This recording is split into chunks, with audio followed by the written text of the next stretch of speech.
السلام علیکم ورحمۃ اللہ وبرکاتہ۔ ان الحمدللہ والصلاۃ والسلام علی رسول اللہ، اما بعد۔ محترم ناظرین کرام اور عزیز طلبہ، کتاب تقویۃ الایمان کے درس میں آپ کا خیر مقدم ہے۔ اشراک فی العادت کے سلسلے میں یہ باب چل رہا ہے، یعنی جو لوگوں کی عادات اور اطوار میں شرک پایا جاتا ہے اس کی مذمت مؤلف رحمہ اللہ نے یہاں بیان فرمائی ہے۔ آج کے درس میں سورہ نحل کی آیت نمبر 106 آپ کے سامنے رکھی جائے گی۔ چنانچہ مؤلف رحمہ اللہ بیان فرماتے ہیں، وقال اللہ تعالی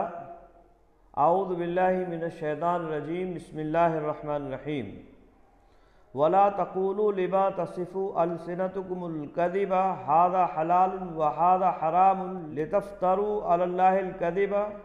إِنَّ الَّذِينَ يَفْتَرُونَ عَلَى اللَّهِ الْكَذِبَ لَا يُفْلِحُونَ۔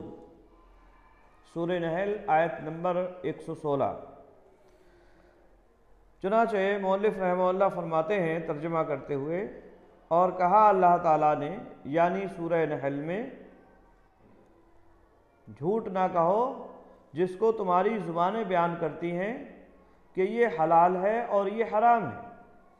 تاکہ اللہ تعالیٰ پر جھوٹ باندھو۔ یقین مانو جو لوگ اللہ پر جھوٹ باندھتے ہیں وہ فلاح کو نہیں پہنچتے۔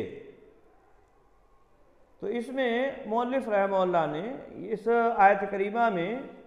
اللہ تعالیٰ نے اس بات کی ممانعت قرار دی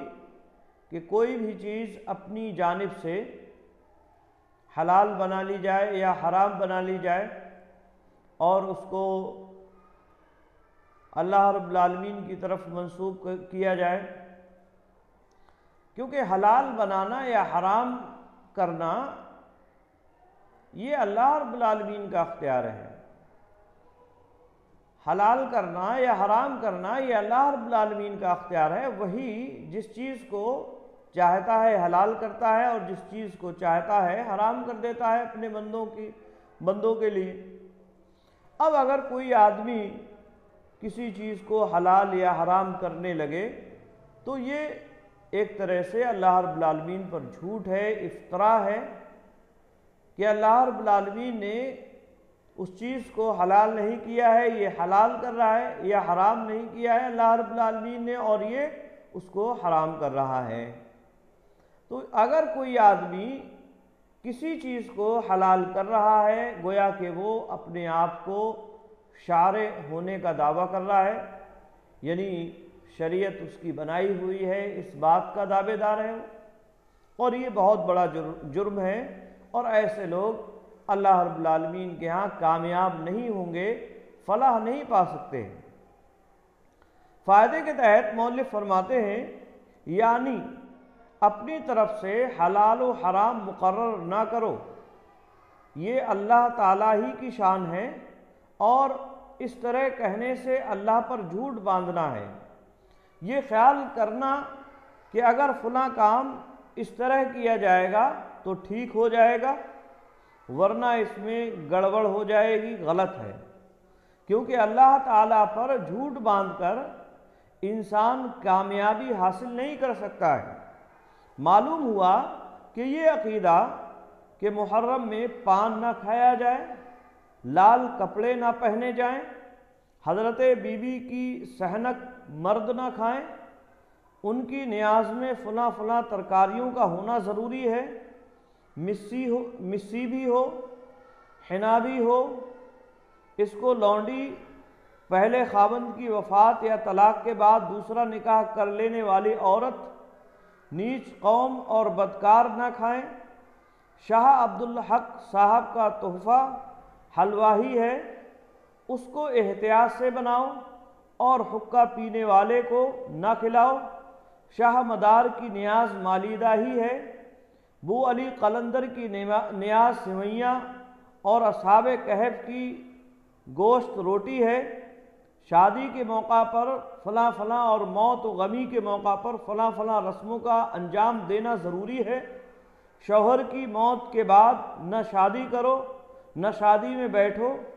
نہ اچار ڈالو، فلاں آدمی نیلا کپڑا اور فلاں سرخ کپڑا نہ پہنے، یہ سب باتیں شرک ہیں۔ اس طرح کی بہت ساری رسمیں مسلمانوں کے اندر مؤلف رحمہ اللہ کے زمانے میں پائی جاتی تھی، اور آج بھی ہمارے زمانے میں بہت ساری رسمیں، بلکہ اس سے بھی اور دو ایک ہاتھ آگے بڑھ کر رسم و رواج ہمارے زمانے میں پائی جاتی ہیں، جو ہمارے ہندو سماج سے، ہمارے یہاں جو غیر برادریاں جو مسلمانوں کے علاوہ جو دوسرے لوگ ہیں، ان کے پڑوس میں، ان کے آس پاس رہنے کی وجہ سے مسلمانوں کے اندر بھی آ گئی ہیں۔ تو یہ ساری چیزیں ایک طرح سے اللہ رب العالمین کے حلال کیے ہوئے کو حرام کرنا ہے، یا اللہ رب العالمین نے جن چیزوں کو حرام کیا ہے ان کو حلال کرنا ہے۔ یہ ساری چیزیں اللہ رب العالمین پر محض افطرا ہے۔ جو آدمی اس طرح کا عقیدہ رکھتا ہے اور اس طرح کی بات کہتا ہے کہ یہ حلال ہے، یہ حرام ہے،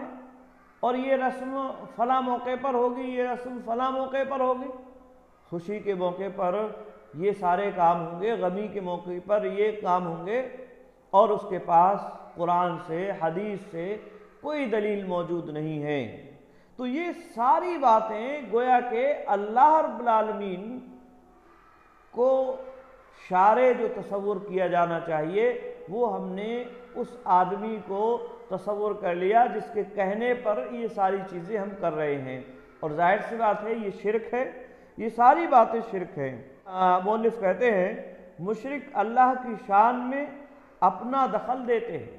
یعنی حلال اور حرام کر کے رسموں اور رواج نکال کے مشرک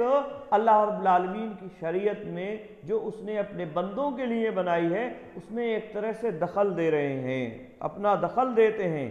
اور اپنی الگ شریعت گڑھ رہے ہیں، اور ایک طرح سے یہ اپنی الگ شریعت گڑھ رہے ہیں، اور ظاہر سی بات ہے اللہ رب العالمین کے علاوہ کوئی اور شارع نہیں ہے، اس نے دین کو مکمل کر دیا ہے۔ نبی اکرم صلی اللہ علیہ وسلم پر دین مکمل ہو گیا، الیوم اکملت لکم دینکم واتممت علیکم نعمتی ورضیت لکم الاسلام دینا۔ اللہ رب العالمین نے نبی اکرم صلی اللہ علیہ وسلم پر یہ آیت کریمہ نازل فرما دی، جس میں اس بات کی وضاحت کر دی گئی کہ دین مکمل ہو گیا ہے، اب اس میں نہ کچھ بڑھانے کی ضرورت ہے نہ گھٹانے کی ضرورت ہے، اور اگر کچھ ہم بڑھاتے ہیں اپنی طرف سے یا کچھ گھٹاتے ہیں تو گویا کہ شریعت میں دخل اندازی کر رہے ہیں، اور یہ ایک طرح سے اللہ رب العالمین پر افطرا ہے، جھوٹ ہے۔ اللہ رب العالمین ایسے لوگوں کو بہت سختی کے ساتھ گرفت فرمائے گا، ایسے لوگوں کی، اور یہ لوگ کامیاب نہیں ہو سکتے ہیں۔ یہ اگرچہ یہ گمان رکھیں کہ اس سے کامیابی ملے گی،